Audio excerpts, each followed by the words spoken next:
Comenzamos entonces esta charla taller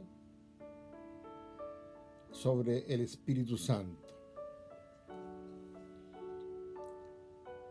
Si nos preguntan si conocemos o sabemos quién es el Espíritu Santo,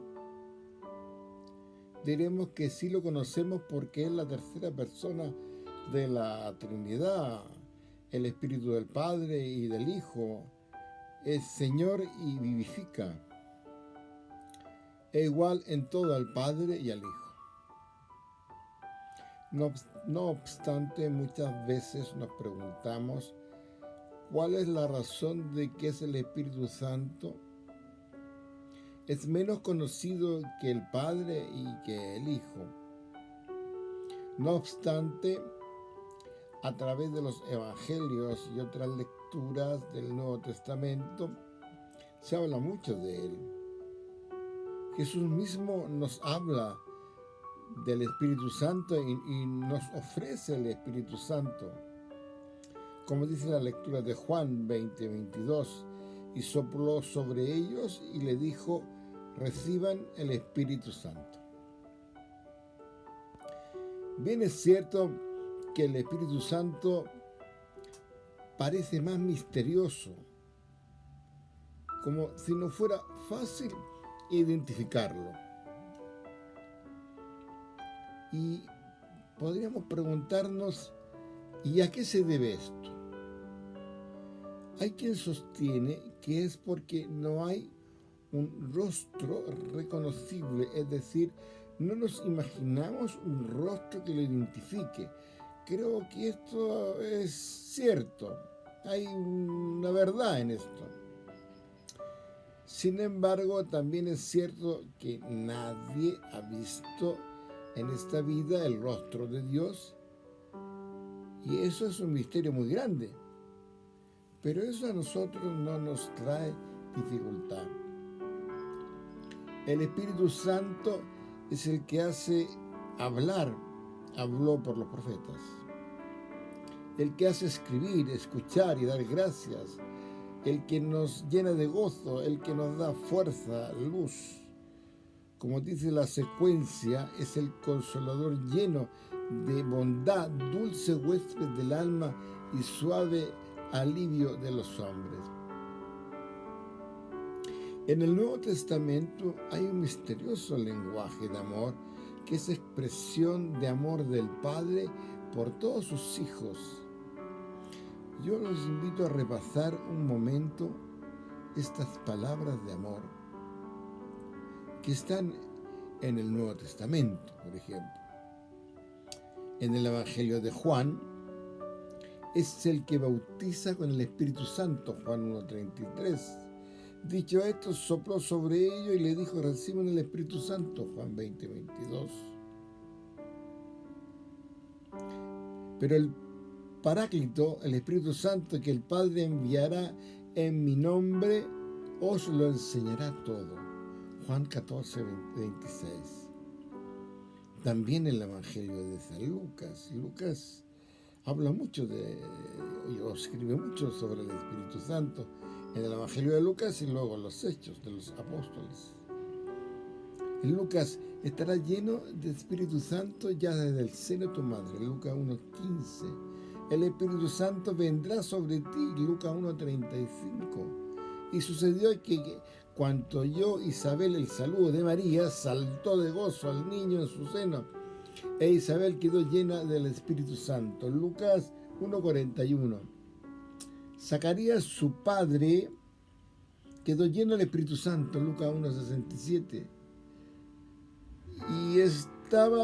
Y bajó el Espíritu Santo en forma de corporal como una paloma, y vino una voz del cielo: tú eres mi hijo, hoy te he engendrado, Lucas 3:22. Y estaba en el Espíritu Santo, le había revelado por el Espíritu Santo que no vería la muerte antes de haber visto a Cristo, Lucas 2:25.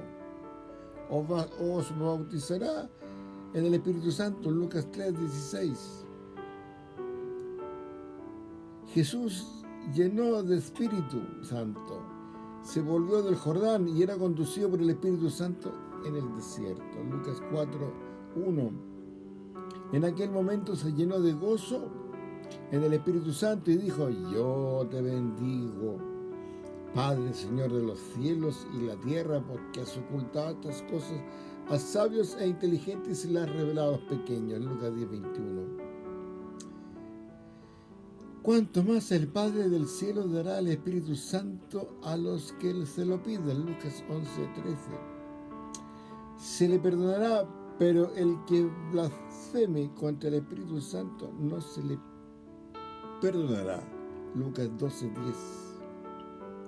Porque el Espíritu Santo os enseñará en aquel mismo momento lo que conviene decir. Lucas 12:12. También lo tenemos en el Evangelio de Marcos. Yo os he bautizado con agua, pero Él os bautizará con el Espíritu Santo. Marcos 1:8. Para el que blasfeme contra el Espíritu Santo no tendrá perdón nunca, antes bien será reo de pecado eterno. Marcos 3:28. Movido por el Espíritu Santo, dijo el Señor a mi Señor: siéntate a mi diestra hasta que ponga a tus enemigos bajo sus pies. Marcos 12:36. Porque no seréis vosotros los que hablaréis, sino el Espíritu Santo. Marcos 13:11.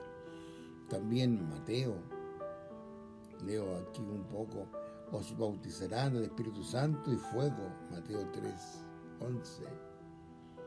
Y al que diga una palabra contra el Hijo del Hombre se le perdonará, pero al que la diga contra el Espíritu Santo no se le perdonará ni en este mundo ni en el otro. Mateo 12:22. Y ya en el último libro de Mateo: id pues y haced discípulos a toda la gente, bautizándolos en el nombre del Padre, del Hijo y del Espíritu Santo. Mateo 28:19. Y el libro de los Hechos de los Apóstoles es como el Evangelio del Espíritu Santo. Son muchos los versículos donde se nos habla del Espíritu Santo.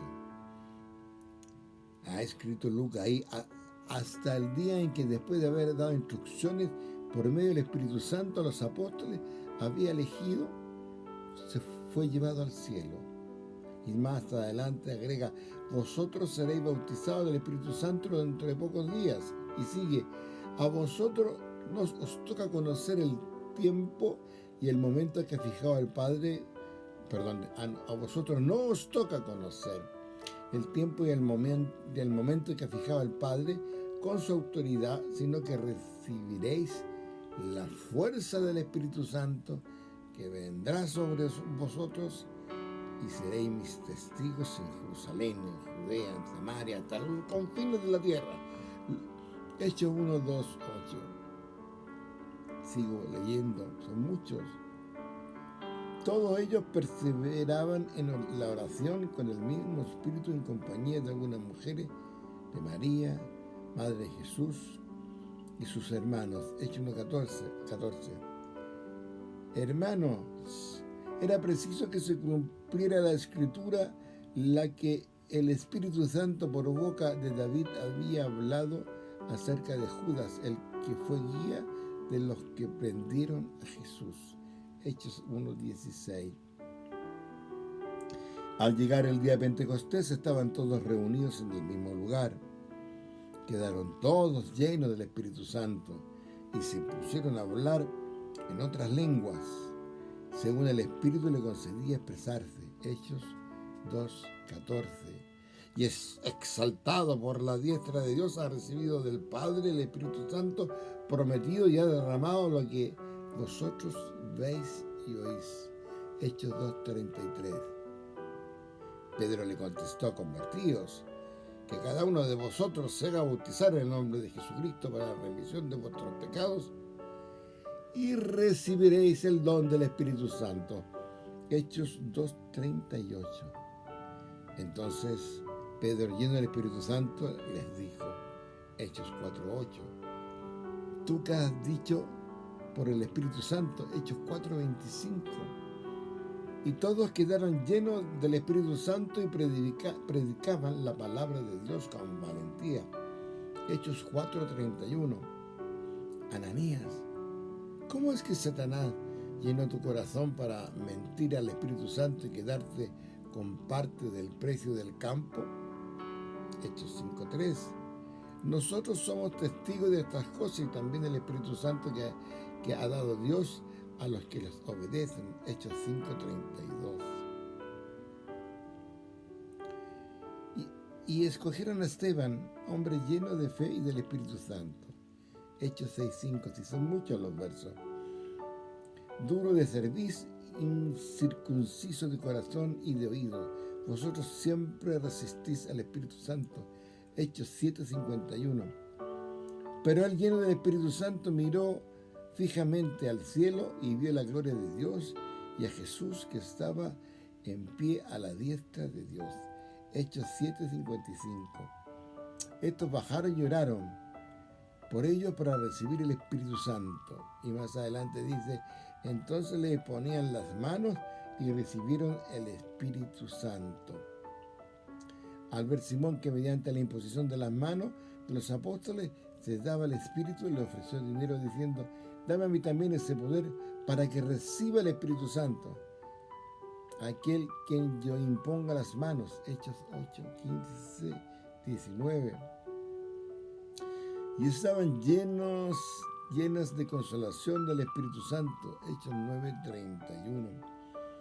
Como Dios a Jesús de Nazaret le ungió con el Espíritu Santo y con poder, y como él pasó haciendo el bien y curando a todos los oprimidos. Hechos 10:38. Y así seguiremos leyendo los Hechos de los Apóstoles y por lo menos una veintena de versículos más encontramos cómo Lucas va explicando o cómo va comentando sobre el Espíritu Santo.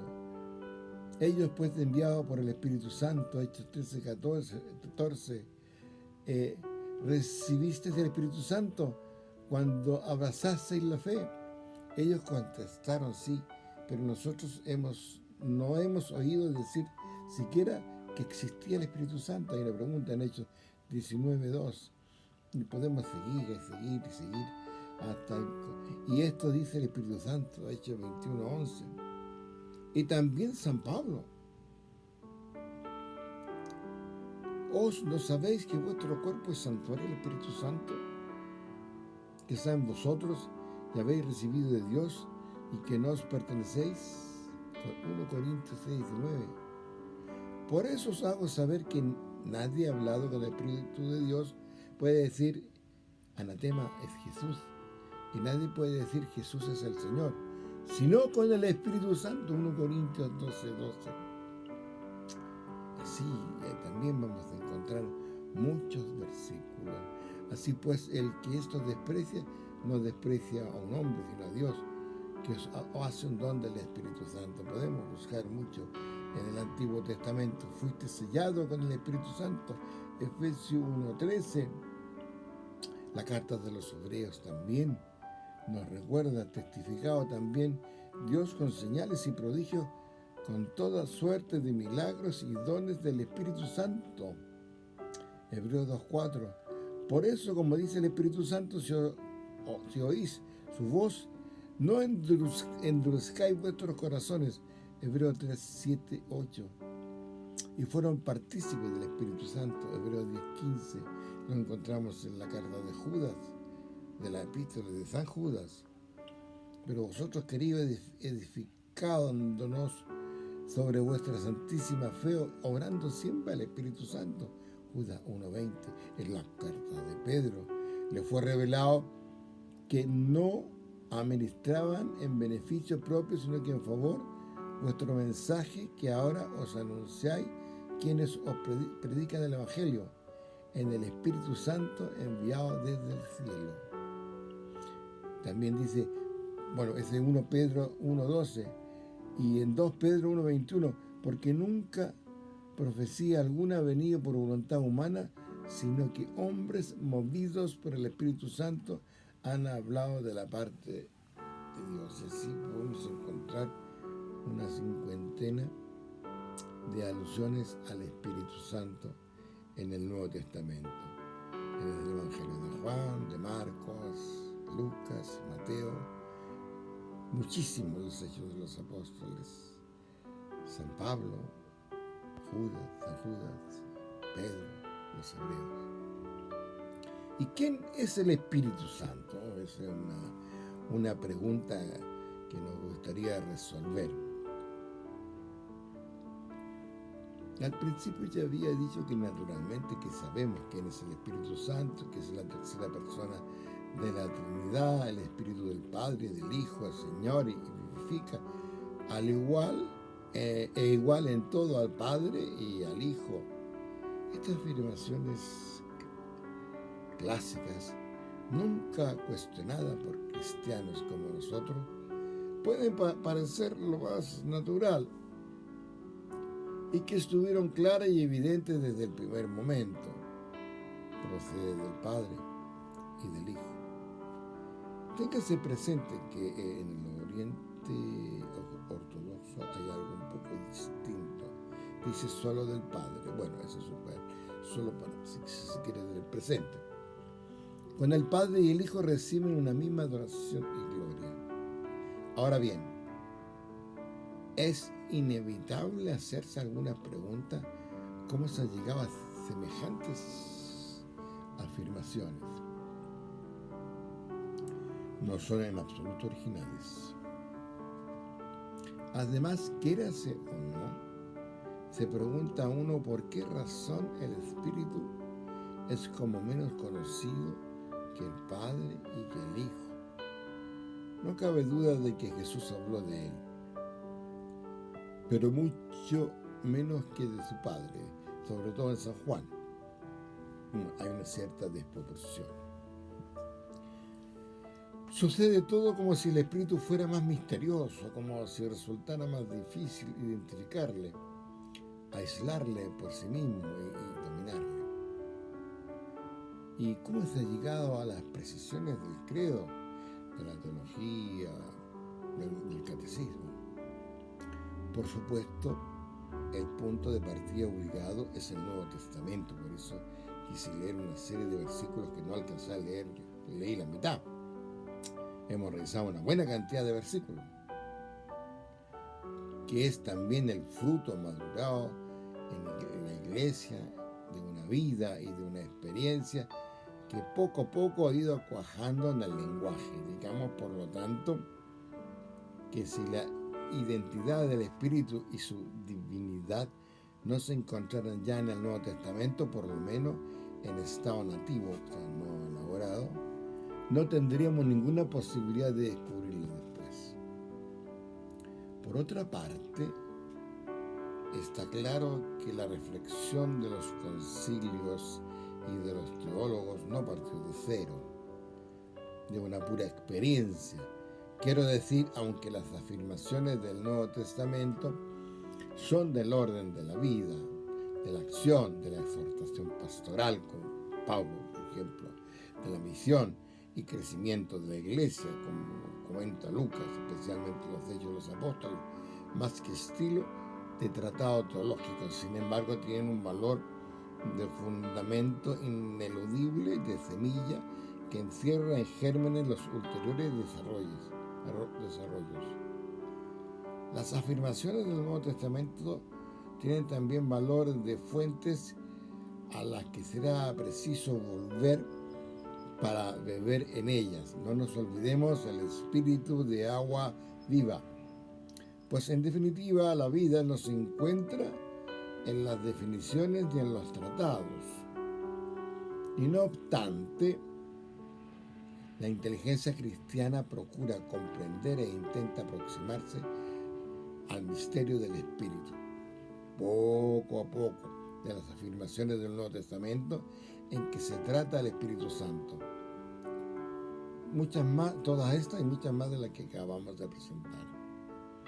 Va a ir deduciendo todas las consecuencias, retocándolas y siguiéndolas hasta llegar a su punto de convergencia para desembocar en la única conclusión que le da validez a todas ellas, que el Espíritu Santo es Dios lo mismo que el Padre y el Hijo, pero fijémonos en que los discípulos y los primeros cristianos, partiendo de un monoteísmo estricto, aunque rico, problemático, en trance de alumbramiento, antes de llegar a reconocer plenamente la divinidad del Espíritu Santo, fueron llevados a llamar a Jesús Señor, Cristo, Hijo único, Hijo amado, Verbo de Dios.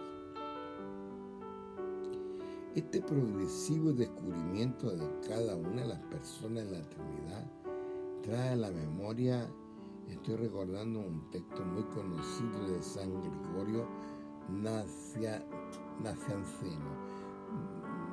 del año 396 aproximadamente, que dice que el Antiguo Testamento predicaba manifiestamente al Padre y menos claramente al Hijo.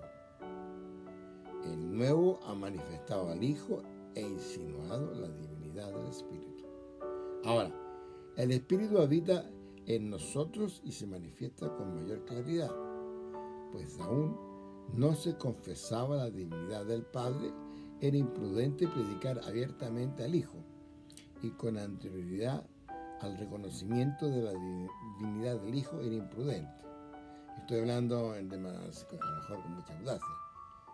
Imponernos para remate el Espíritu Santo. Era más conveniente ir avanzando de claridad en claridad hacia la luz de la Trinidad. Podemos quizás prescindir de la forma tajante y abrupta que este texto presenta y matizarle en algunos extremos, pero quedémonos al menos con la idea expresada con tanta fuerza que el descubrimiento de la divinidad plena del Espíritu Santo, y antes incluso la de Jesús, forzosamente hubo de ser progresiva, y no por principio, a priori, sino simplemente por el carácter histórico de la revelación y por respeto a las libertades humanas afectadas y a su proceso. Al descubrimiento del Espíritu Santo decimos, pero ¿de qué textos del Nuevo Testamento se parte?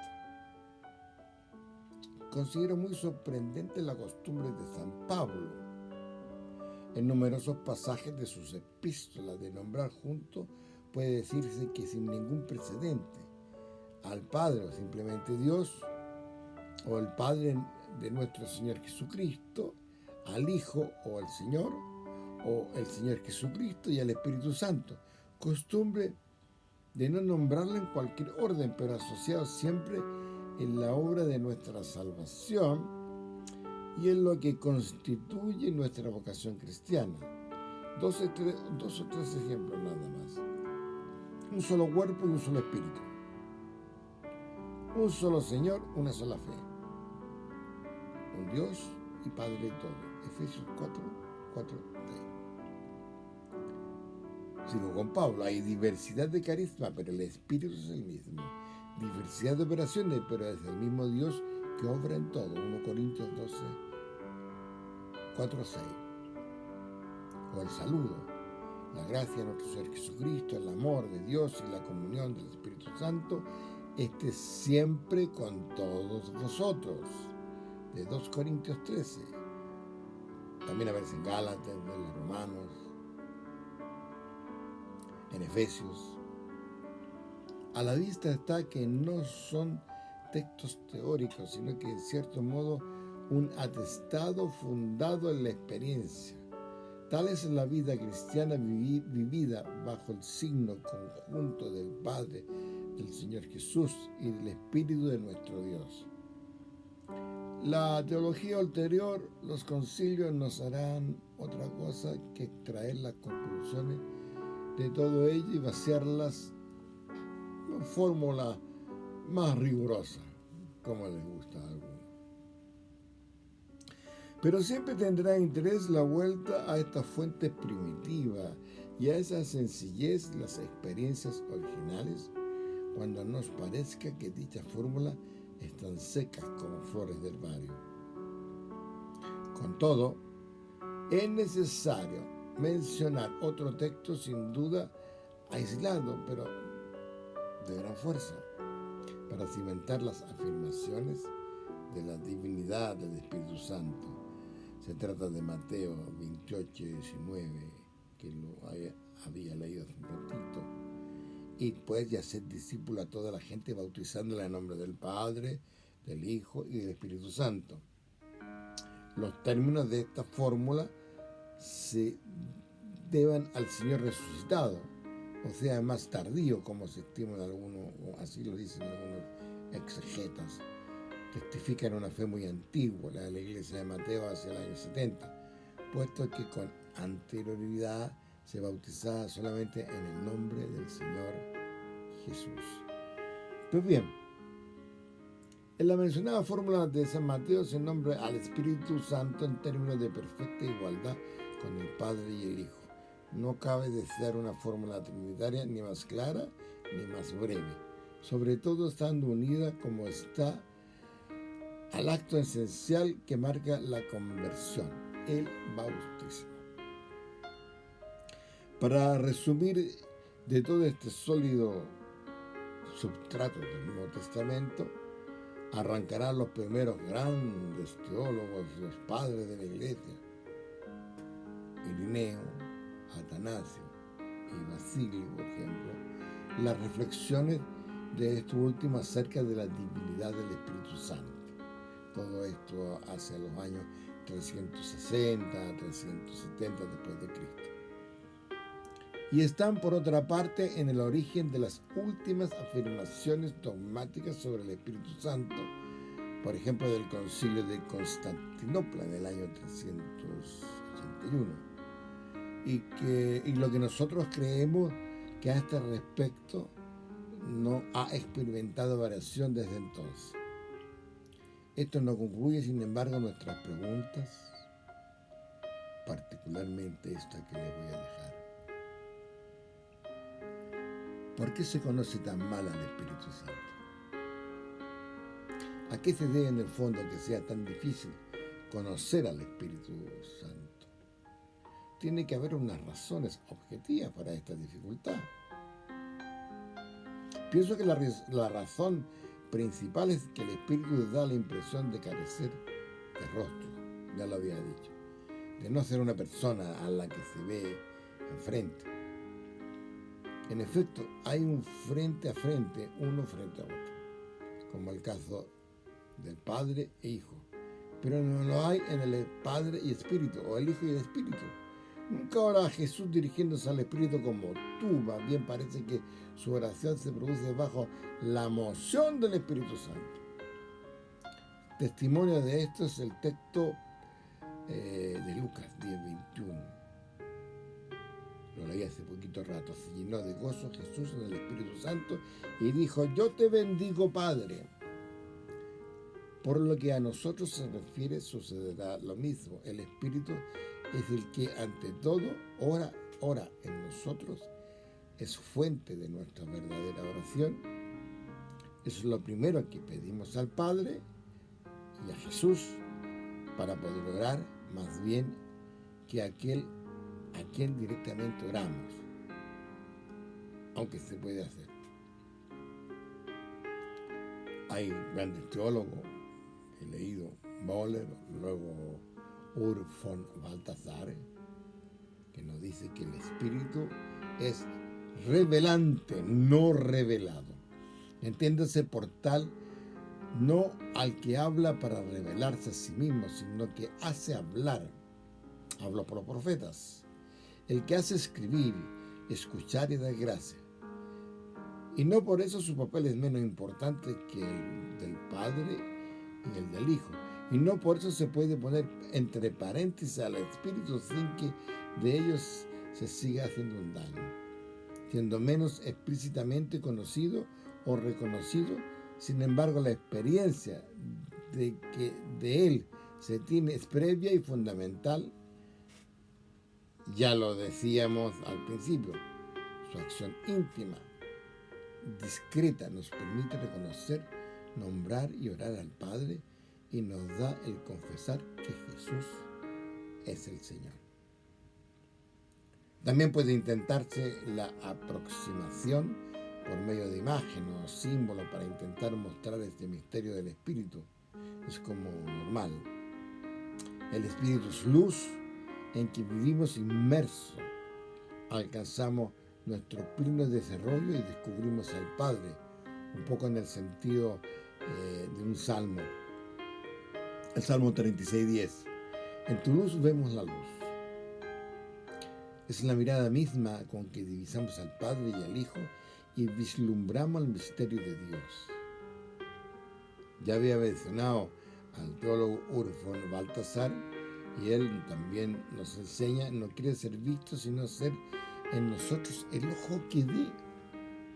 Un cántico reciente intenta otra imagen: Espíritu, tú vas a recorrer como la sangre.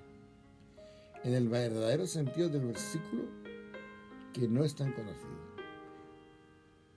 que nos es a nosotros tan conocido, que siempre se nos repite muchas veces la Eucaristía. El amor de Dios ha sido derramado en nuestros corazones. Es de Romanos 5. El amor que Dios nos tiene y no el amor que nosotros tenemos a Dios. Puntualiza alguna traducción ecuménica sobre en la Biblia. El Espíritu Santo es también el amor que hace que nosotros amemos. Resumiendo, en el fondo, todas las imágenes vienen a decir lo mismo.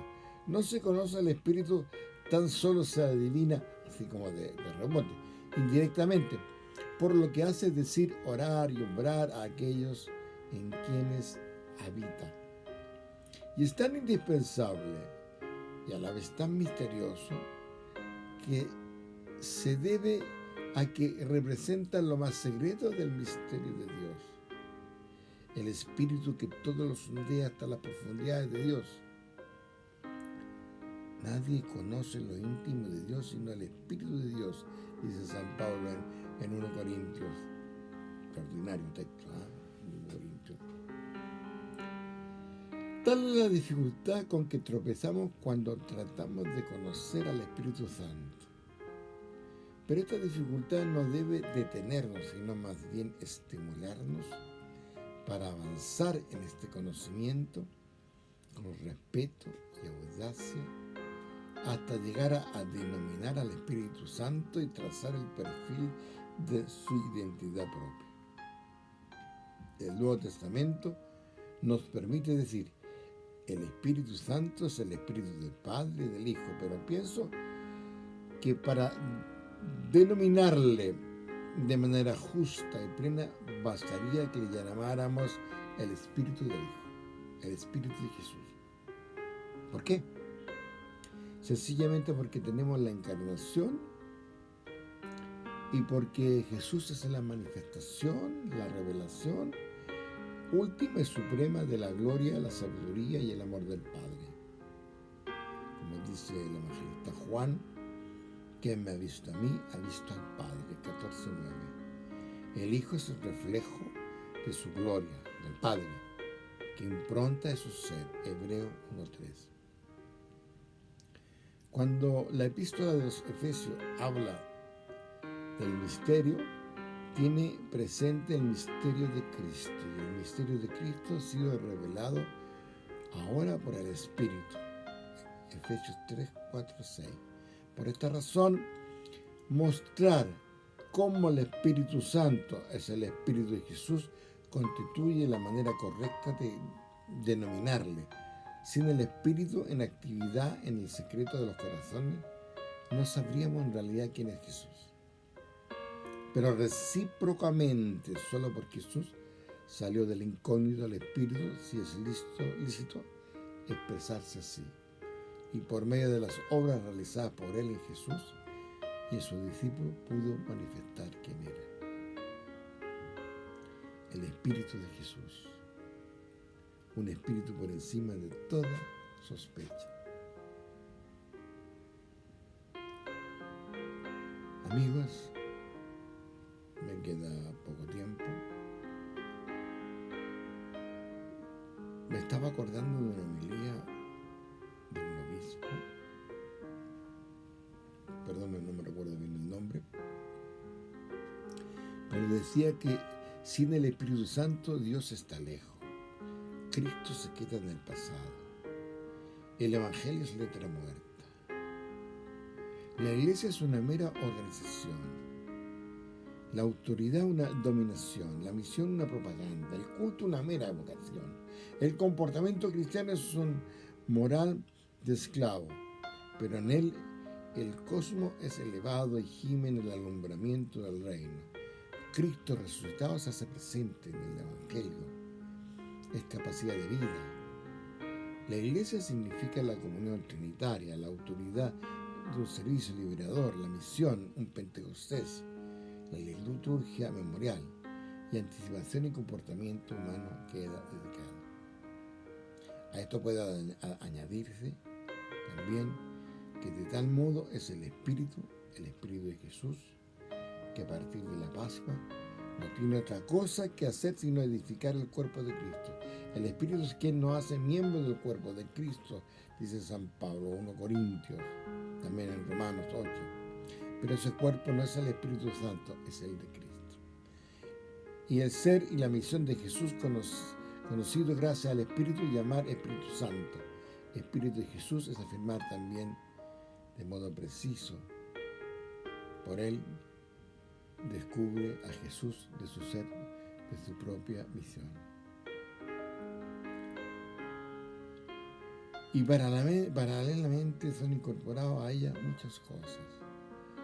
El Espíritu es el que también a nosotros nos confiere nuestra identidad de hijo, nuestra misión. Con nosotros sucede otro tanto que con Jesús.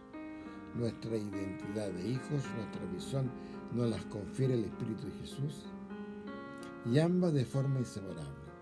Así pues, la intimidad de nuestra relación con el Padre y el sentido de la oración y de la acción de gracia, así como el compromiso fraterno, son los componentes necesarios de toda experiencia cristiana auténtica.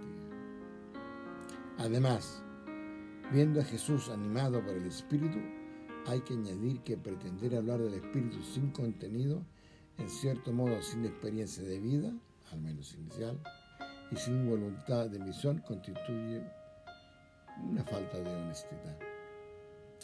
Para cerrar esta charla, diría con gusto que si es en verdad Jesús el que se ha posesionado de nosotros, Él será en nosotros la fuerza del Espíritu de profecía, fuerza de testimonio y de entrega.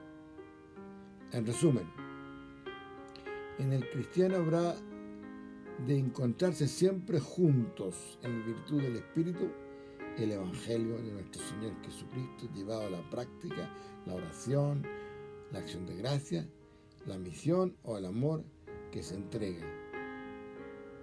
Y tenemos que darlo.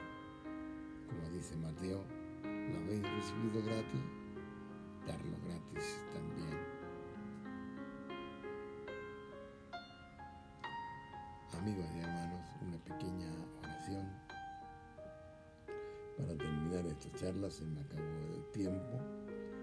Oh Espíritu Santo, alma de mi alma, te adoro, ilumíname, guíame, fortifícame, consuélame, dime qué debo hacer, ordéname, concédeme, sométeme a todo lo que quieras de mí y aceptar todo lo que permitas que me suceda.